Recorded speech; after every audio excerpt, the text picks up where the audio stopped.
3 students. One conversation where film theory collides with the reality of filmmaking. Life after film school. Today's guest, Wes Craven, co-writer and producer of The Hills Have Eyes 2.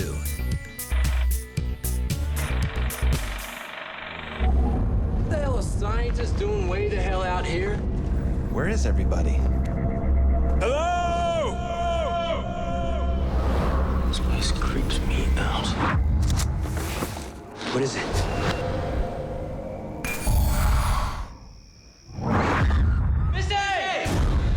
Took her in there.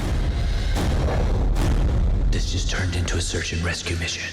Hills Have Eyes 2 is the sequel to the 2006 film. Yep. Where did you come up with the storyline for the sequel? I had the idea of what happens after the sequel, or after the remake, let's say, Alex Oddjaw's film. You know, with a family being half slaughtered and all these horrendous things happening there on this army base, the Army must have had to do something about it. I'm sure heads rolled. I'm sure, you know, they covered it up, whatever. And we started talking about what if a unit were sent in to make sure there were no more people like this in there, so you would have none of these public embarrassments. That's how it kind of started, and then it kind of swung around to, wait a minute, we don't want to redo Aliens, and you know, where a crack squad goes in with all sorts of weaponry.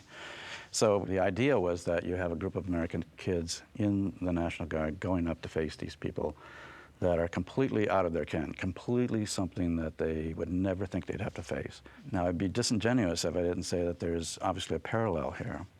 And it's not really a political one so much as almost like an existential one, is that the United States right now is in this very horrible situation. Whether you think troops should have gone there or not, they're there. And they're up to their necks in alligators. As one general once said, it's very hard to drain the swamp when you're up to your ass in alligators. And that's where they are. And, you know, and they're fighting people that at first seem to be just like animals because of what they do. But the growing realization is, no, they're humans, and they think what they're doing is right, and they're smart, and they're, with very little money and resources, are, you know, almost bringing us grinding to a halt at great cost.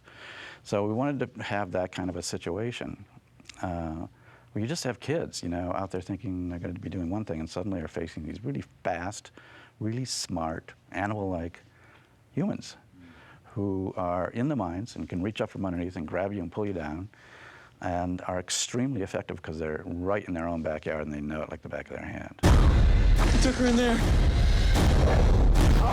You co-wrote The Hills Have Eyes 2 with your son in a hotel room in a month. Yes. What was that experience like?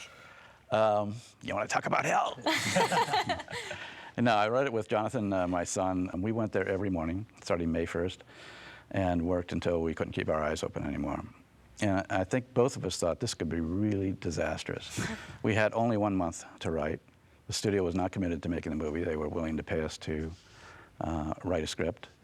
And Jonathan had been a writer in many different guises. He had written some scripts, and he also had been writing for small magazines and everything else for many years. So I knew he was a disciplined writer. And we just went in there, and you know what? It worked out beautifully. We just busted our asses and worked together. There was no, like, you write something and then I'll criticize it. It was we each would write a section or a scene, and then we'd email it to each other across the room. And then that guy would do a pass on the other guy's stuff, and vice versa.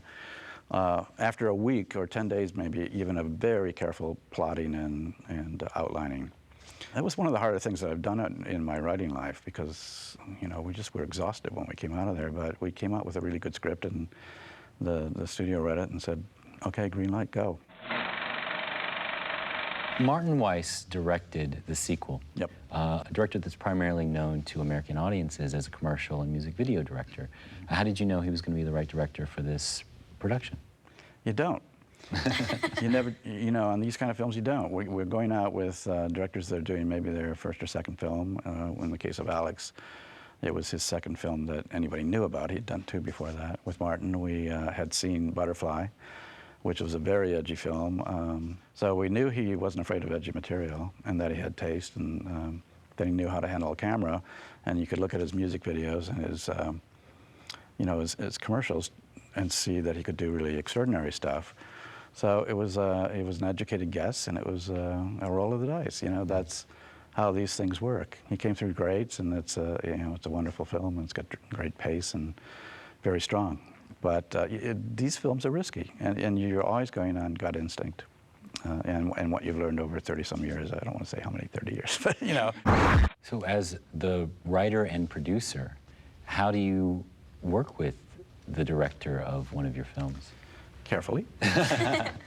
You try to keep the person that wrote that film, yourself, that part of you, back in the back room, you know. Where's that line I wrote, you know, not do that. I mean, there were some hard times. There were some tough times where I said, you know, I think this part should be this way, or this is dragging, or whatever. And there's parts where Martin would say, you know, this is a difference in style. You want me to do it that way, fine, but that's not me. So, you know, basically, you realize that you can't push a rope, and you can't drive somebody as if they're you, because they're not. So you step back and you say, okay, man, go do it. And the results are great. So, you know, it's like, it's a self-discipline as well as anything else. And sometimes you ask yourself, why did I ever give my, you know, my script to somebody else, and why didn't I just go direct it? But ultimately, it's just nice that somebody else is out there in the 120-degree heat dodging scorpions. How many do you think there are? Who knows? Too many. What are you doing? I'm saving one for myself. Hey, do you remember what Craig said? Dead is never better. We're gonna get out of here.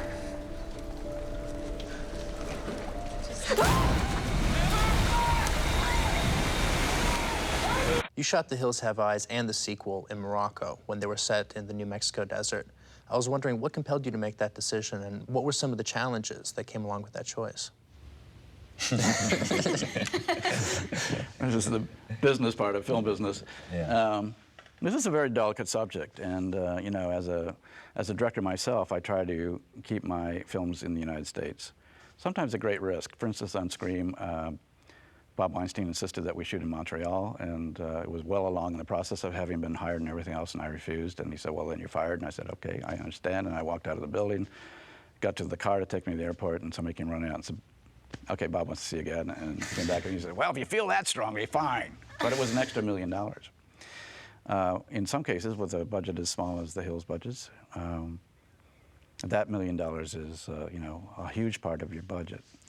So if you go out to a different country where you don't have all the union restrictions and fees and everything else, you just can put so much more money on the screen, and it's just one of those terrible facts. So to us, Morocco seemed like the craziest place in the world to go. For openers, it's a Muslim country, and we thought if we went in there, they'd kill us.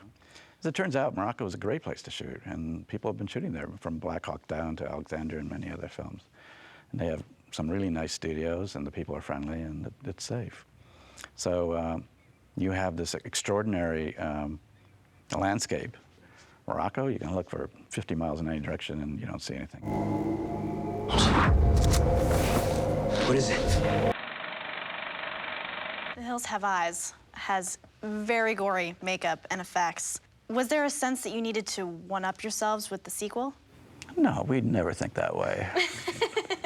Well, look, you know, we're in the business of making kind of shocking films. Hopefully they have a lot of different aspects to them, but you want to be as punchy as the next guy. You want to have things that people remember. What you don't want to do is just be slavish to it and say, okay, let's throw on some more blood, or let's do something more horrible to this person. So I think all of the deaths in the film are memorable in one way or the other, but they don't go on and on and on, and we feel like we're not, you know, gloating about them or you know, wallowing in it.